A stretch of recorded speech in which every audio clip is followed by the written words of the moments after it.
ఈరోజు నేను చూపించబోయే రెసిపీ వచ్చేసి చిక్కుడు కర్రీ. సో ముందుగా నేను ఆయిల్ వేసుకున్నాను. సో పచ్చిమిరపకాయలు కరివేపాకు వేసుకున్నాం. వేసుకొని బాగా ఫ్రై చేసుకోవాలి. సో టమాటాలు కూడా వేసుకొని ఫ్రై చేసుకోవాలి.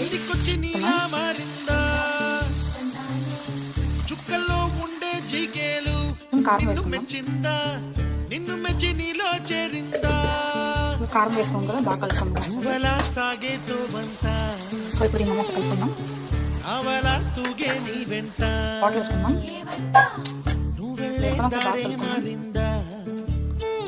కలుపుకున్న తర్వాత మనం సో ఇప్పుడు ఈ మసాలా కలుపుకున్నాం.